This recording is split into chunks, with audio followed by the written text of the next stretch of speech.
Hello dear future officer, स्वागत है आप सभी का ओनली आज के टारगेट फिल्म 2021 में। करंट अफेयर्स का रिवीजन करेंगे एमसीक्यूज के थ्रू। आने वाले फिल्म 2021 के लिए कुछ हमारे भाई बहन बोल रहे हैं कि इस कोर्स की प्लेलिस्ट बना दो। तो मेरे मित्रों, इस कोर्स की ऑलरेडी प्लेलिस्ट बनी हुई है, आप प्लेलिस्ट जाके एक बार चेक तो करो। बाकी आप ओनली आईएएस का टेलीग्राम चैनल है ओनली आईएएस नथिंग एल्स के नाम से, वो आप ज्वाइन कर सकते हो। यूपीएससी और स्टेट बीसीए से रिलेटेड वहाँ पे आपको रिक्विजिट मटेरियल गाइडेंस वगैरह मिल जाएगी। तो क्या लिखना है आपको, ओनली आईएएस नथिंग एल्स के नाम से आपको पूरा लिखना है। आप खुद भी ज्वाइन कर सकते हैं, आप अपने साथी बंधुओं को भी ज्वाइन करने के लिए प्रेरित कर सकते हैं। ओनली आईएएस की तरफ से एक और नई सौगात आ चुकी है, आईडीएमपी के नाम से कोर्स नया शुरू हो रहा है। 31 मई से ये शुरू हो रहा है। अब इसके अंदर क्या क्या रहेगा ये देखो आप। एनसीईआरटी के वीडियो क्लास 6 से 12 फुल, एनसीईआरटी के 40 से ज़्यादा आपको टेस्ट मिलेंगे बुक वाइज। प्रीलिम्स के लिए रोजाना 10 क्वेश्चन आप करो, वीकेंड में 100 क्वेश्चन का टेस्ट दो, जीएस के 7 फुल लेंथ टेस्ट, सीसेट की चिंता छोड़ो, मेंस की आंसर राइटिंग भी होगी, एसए की आंसर राइटिंग भी होगी। तो टोटल क्या क्या मिलेगा, 6000 जीएस के एमसीक्यू, 445 मेंस के क्वेश्चन, सीसेट के 320, जीएस के 6 एसए हिंदी में अवेलेबल रहेगा। जाना है आपको dpp.onlyis.in पे। फ़ोन नंबर है 7007931912। आप फ़ोन भी कर सकते हैं, कोई डाउट हो कोई इशू हो। फीस की बात करें तो बहुत ही पॉकेट फ्रेंडली है, स्टूडेंट फ्रेंडली है। कोर्स की कीमत मात्र 9999। ठीक है, मुझे याद आता है कि 2013-14 में ये जब डिमांड होती थी मुझे भी, तो उस वक्त एक प्रीलिम्स की टेस्ट सीरीज़ खरीदने के लिए लगभग 7500 रुपये देने पड़ते थे, और मेंस के लिए शायद 25,000 के अप्रोक्स था। तो टोटल जो है वो 32,000 के था। अभी तो शायद ये प्राइस जो है वो बहुत ज़्यादा इंक्रीज़ भी हो गई है। तो आप देखना इसको, और आप वेबसाइट पे जाके बाकी अदर डिटेल्स भी आप ले सकते हो। क्वेश्चन नंबर पहला देखते हैं। कुछ प्लेसेस दिए हमें जो कि न्यूज़ में थे, इनके सामने कंट्री का नाम दिया है, Tigray, new Caledonia, Tripoli. Tripoli के सामने दिया है लेबनान। अरे किसी ने भी थोड़ा बहुत भी तैयारी की होगी ना, उसे पता होगा कि त्रिपोली लेबनान की कैपिटल नहीं है, त्रिपोली लीबिया की कैपिटल है। ठीक है, दिल्ली में एक होटल है जिसका नाम है त्रिपोली गार्डन। तो मैं जब भी वो देखता था तो मुझे याद आ जाता था कि त्रिपोली, और ये त्रिपोली की जो कैपिटल है वो दिमाग के अंदर फिक्स हो गई है एकदम। बाकी टिगरी तो आजकल बड़ा न्यूज़ में था, इथियोपिया में है। न्यू कैलेडोनिया स्पेन के अंदर नहीं है। स्पेन के अंदर क्या है, न्यू कैटेलोनिया। टी मतलब टेलीफोन वाला टी। तो अपना सेकंड भी कैंसिल आउट हो गया। तो हमारे पास क्या बचा, सिर्फ ऑप्शन नंबर ए बचा, यानी कि 1 ओनली। तो ये हमारा सही हो गया। देखो, इथियोपिया के अंदर सिविल वॉर चल रहा है। वहाँ के प्राइम मिनिस्टर ने बोला है कि भाई मैं भी अपने ट्रूप्स भेज रहा हूँ। अब बात ये हुई कि इथियोपिया के प्राइम मिनिस्टर को नोबेल पीस प्राइज़ मिला हुआ है। एक व्यक्ति जिसे नोबेल पीस प्राइज़ मिला हुआ है वो बात कर रहा है कि भाई हम तो लड़ाई दंगा ये करेंगे। दूसरा बिल्कुल गलत है। न्यू कैलेडोनिया फ्रेंच टेरिटरी है साउथ वेस्ट पैसिफिक में, और रिसेंटली इन्होंने बोला है कि हम फ्रांस से अपनी जो हमें इंडिपेंडेंस नहीं चाहिए फ्रांस से। बाकी जो न्यू कैटेलोनिया है वो स्पेन के अंदर था, और उससे रिलेटेड क्वेश्चन आ चुका है। त्रिपोलिया कैपिटल है लीबिया की, हिंदी में देखो। और ये अपना Ethiopia, Aedes अबाबा, Sudan, तिग्रे border. Question number 2, 4 chaporis. देखो, पहली बार जब मैंने इसको पढ़ा था ना, तो इस क्वेश्चन को मुझे लगा था कि ये 4 टपोरी है। तो 4 टपोरी क्या है, कोई ब्रह्मपुत्रा रिवर में कोई शिफ्टिंग आइलैंड है, 4 धाम का दूसरा नाम है, कोई नई सांप की प्रजाति है, या अमेजन रिवर के अंदर कोई फिश है। देखो ये क्या है, इसका बिल्कुल सही हो जाएगा ए। ब्रह्मपुत्रा नदी, अगर आपने पढ़ा होगा 10th क्लास की एनसीईआरटी या 11th क्लास की एनसीईआरटी, उसमें आप एक चीज़ देखते होंगे कि ब्रह्मपुत्रा नदी की एक खास बात है कि वो अपना कोर्स जो है वो चेंज करती रहती है, वो अपना कोर्स शिफ्ट करती रहती है। आज जहाँ से बह रही है अगले सीजन में वहाँ से नहीं बहेगी। इससे क्या होता है, वहाँ पे शिफ्टिंग आइलैंड क्रिएट हो जाते हैं, जैसे बहुत बड़े बड़े आइलैंड है वहाँ पे। तो ये 4 चपोरीज क्या है, इसी तरीके के ये शिफ्टिंग आइलैंड है, शिफ्टिंग टापू हैं। ये टापू क्या है, आज यहाँ पे है, अगले सीजन में आप देखोगे कि ये टापू यहाँ पे आके बैठ गया है।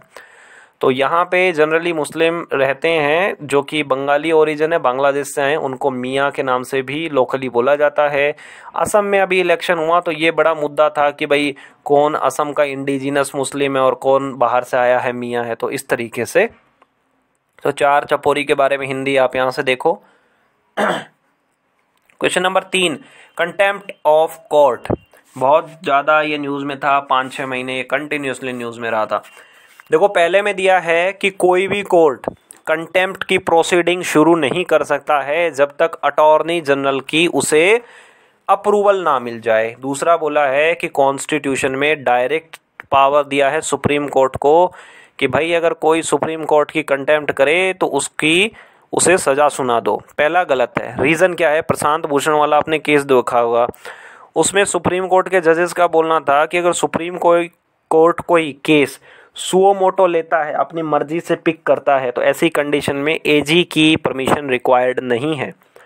वहीं पे एजी का बोलना था, अटॉर्नी जनरल हमारे जो हैं के वेणुगोपालन जी, उनका बोलना था कि भाई आप चाहे कुछ भी करो, सुओ मोटो लो, कुछ भी करो, आपको परमिशन रिक्वायर्ड है। बट फाइनली मैटर ये सेटल हुआ कि सुओ मोटो केसेस के अंदर आपको परमिशन रिक्वायर्ड नहीं है, अप्रूवल रिक्वायर्ड नहीं है। बाकी अदर केसेस में आपको रिक्वायर है। मान लीजिए कि मैं खुद जाके किसी के खिलाफ केस करता हूँ कि उन्होंने भाई कंटेम्प्ट किया है, लाइक किसी व्यक्ति ने, जो हमारे former chief justice of India है जस्टिस रंजन गोगोई, उनके खिलाफ केस कर दिया, तो वहाँ पे अप्रूवल देने से मना कर दिया गया था। बाकी कॉन्स्टिट्यूशन एक्सप्लिसिटली मेंशन करता है आर्टिकल 129 के अंदर, जिसके अंदर बात की गई है supreme court is a court of record, और वो अपने कंटेम्प्ट के लिए, अपनी अवमानना के लिए सज़ा सुना सकता है। हिंदी में यहाँ पे हो गया।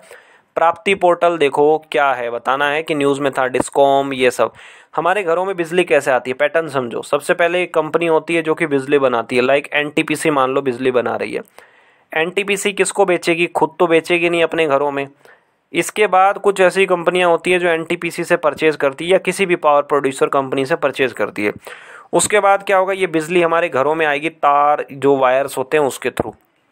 अब डिस्कॉम ने किससे खरीदी? बिजली कंपनी से, मतलब जिस प्रोड्यूसर कंपनी से।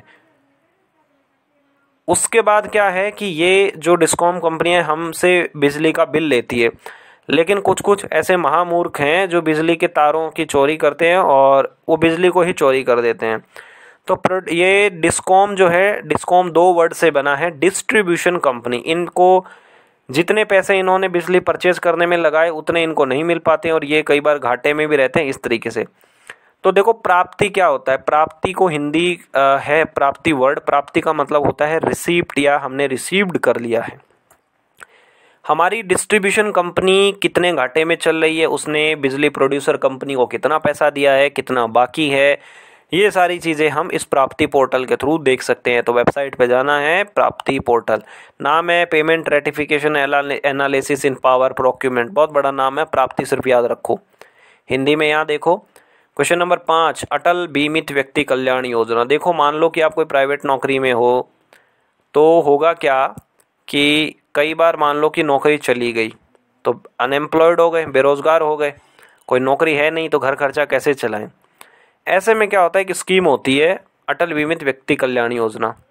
उसमें क्या होता है, हम अगर सब्सक्रिप्शन देते हैं हर महीने या हर सालाना कुछ पैसे कटाते हैं, तो ज़िंदगी में अगर कभी बुरा वक्त आ जाए कि कभी नौकरी नहीं है, नौकरी ढूंढ रहे हैं, धक्के खा रहे हैं, तो सरकार क्या मिलेगा, हमें कुछ कंपनसेशन मिल जाएगा। लाइक 25% से 50% हम डेली जितना कमाते थे उतना हमको सहायता मिल जाएगी कुछ दिनों के लिए। तो पहला हमें बोला है कि ये ईपीएफओ के द्वारा इम्प्लीमेंट की जा रही है। देखो ये गलत है, ईपीएफओ इसको इम्प्लीमेंट नहीं कर रही है। दूसरा बिल्कुल सही है, इसमें 90 दिन के लिए रिलीफ मिल सकती है, up to 90 days, once in a lifetime, जिंदगी में एक बार। पहला इनकरेक्ट इसलिए है क्योंकि इसको ईएसआई इम्प्लीमेंट कर रही है, employees state insurance corporation limited.